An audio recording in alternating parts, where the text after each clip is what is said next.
नमस्कार दोस्तों, GK study with Rakesh में आपका हार्दिक स्वागत है। और भी दोस्तों सब कैसे हैं? आशा करता हूं सभी अच्छे होंगे। दोस्तों जैसा कि आप सभी ने थंबनेल पर देख ही लिया है, मैं जिस विषय पे बात करने आया हूं आज, उस विषय का नाम है यानी रूस और यूक्रेन के बीच में क्यों विवाद हुआ और इस विवाद का निपटारा यानी इस विवाद को कैसे ख़त्म किया जा सकता है, इस विषय पर बात करूँगा। तो दोस्तों अपनी बात शुरू करूं इससे पहले आप सभी दर्शकों को, मेरे भाई बहनों को, सभी से निवेदन है कि अब तक आपने मेरा चैनल सब्सक्राइब नहीं किया तो चैनल को सब्सक्राइब कर लीजिएगा और पास में लगे बेल आइकन को भी प्रेस कर लीजिएगा ताकि नया जो भी कोई वीडियो अपलोड होता है उसका नोटिफिकेशन आपको मिल सके। तो दोस्तों अपनी बात को स्टार्ट करता हूं। यानी ये बात तो बताने की आज आवश्यकता ही नहीं है कि रूस और यूक्रेन के बीच में विवाद क्यों हुआ, क्योंकि भारतीय मीडिया है, तमाम तरह की यूट्यूबर्स है, सभी ने इस बात को इतना बखूबी तरीके से बखान कर दिया कि मेरा बताने का तो कोई उद्देश्य ही नहीं है, मेरे बताने के लिए कुछ बचा ही नहीं है शेष। दोस्तों यानी तमाम जितने भी बिंदु हो सकते थे वो सभी आप किसी न किसी मीडिया के माध्यम से कहीं ना कहीं कोई ऐसा सोर्स है सभी जगह। दोस्तों आज तो ऐसा कोई चीज यानी इलेक्ट्रॉनिक मीडिया का ज़माना है, आज तो ऐसी कोई जगह ही नहीं बची जहां रूस और यूक्रेन विवाद को किसी को पता ना चला। तो इस बात पर तो विषय यानी इस बात पर बात करने का तो कोई औचित्य नहीं है। दोस्तों हमारे जीवन में सबसे बड़ी समस्या ये नहीं है कि समस्या का आना कोई बड़ी बात नहीं है, पर समस्या का समाधान कैसे हो यह बहुत बड़ी बात है। सभी जितने भी मीडिया, भारतीय मीडिया है, चाहे दुनिया की तमाम मीडिया है, चाहे जितने भी मेरे भाई यूट्यूबर्स भाई है, सबने इस विषय पर ही बात की कि ये समस्या है यानी रूस और यूक्रेन के बीच में तनाव की स्थिति इस कारण पैदा हुई। दोस्तों मैं आपको बताता हूँ कि वास्तविकता क्या है, यानी इस विवाद का सलटारा कैसे हो सकता है। तो दोस्तों आप सभी से निवेदन है कि वीडियो को ज़्यादा से ज़्यादा शेयर करें, यानी वीडियो अगर शेयर हुआ ना दोस्तों तो हम मेरी बात ऊपर तक जाएगी दोस्तों, क्योंकि मैं बहुत ही महत्वपूर्ण बात करने वाला हूँ। दोस्तों पहला सवाल तो यूक्रेन से है, क्योंकि यूक्रेन खुद भ्रमित हो गया नाटो के चक्कर में। नाटो और अमेरिका के चक्कर में खुद यूक्रेन भ्रमित हुआ और यूक्रेन और रशिया के बीच में विवाद उत्पन्न हो गया दोस्तों। अब दोस्तों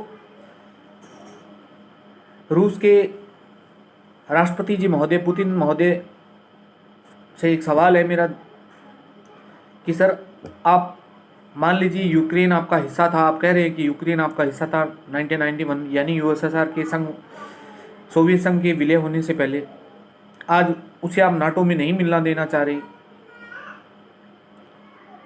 लेकिन एक सवाल है आपसे पुतिन महोदय से कि सर आप लाखों लोगों को मारकर अगर यूक्रेन को हासिल कर भी लोगे तो फिर क्या फायदा होगा? मानवता तो मर गई ना। क्या आप अपने आप को माफ कर पाएंगे? यानी जिस यूरोप महाद्वीप में सुकरात का जन्म हुआ, यानी हजारों दार्शनिक दिए हैं दोस्तों, वहां आज ये तनाव यानी जिन दार्शनिकों ने अहिंसा का रास्ता अपनाया था, आज वहीं की दुनिया आपस में लड़ाई लड़ रही है और वर्चस्व की लड़ाई लड़ रही है। सिर्फ और सिर्फ एक देश दूसरे देश पर कब्जा करना चाहता है और कोई विवाद नहीं है दोस्तों। दूसरा सवाल यूक्रेन के राष्ट्रपति महोदय, हालांकि जेलेंस्की बहुत अच्छा कर रहे हैं दोस्तों, लेकिन कहीं ना कहीं ये बात सोचने योग्य जरूर है। जेलेंस्की साहब आप भी तो कहीं अड़े हुए हैं कि आप रूस के सामने झुकना नहीं चाहते। ठीक है, अच्छी बात है, आप झुकना नहीं चाहते, लेकिन एक बात सोच कर देखिए दोस्तों, आपके जेलेंस्की महोदय के झुकने मात्र से हजारों लोगों की अगर जान बचाई जा सकती है तो जेलेंस्की को झुकने में कहाँ दिक्कत है। मैं ये नहीं कहता हूँ कि आपको गुलामी यानी रशिया की गुलामी करनी चाहिए, लेकिन बैठकर बाद रशिया भारत के दबाव यानी भारत के प्रधानमंत्री नरेंद्र मोदी ने पुतिन साहब से बात की और पुतिन, जैसा कि मीडिया के स्रोत से हवाला से पता चल रहा है कि पुतिन साहब बात करने को तैयार हैं। लेकिन आप बार बार कह रहे हैं कि हम बात और वो अभियान खत्म करे। तो दोस्तों डायरेक्ट अगर रशिया ने अटैक किया तो किसी न किसी बात को लेकर किया है, वो डायरेक्ट कॉन्फ्लिक्ट यानी अटैक तो खत्म करेंगे नहीं, पहले बातचीत। तो आप बातचीत करके सलटारा करवाइए, जल्दी से जल्दी करवाइए ताकि हजारों लाखों निर्दोष लोगों की आप जान बचा सकें।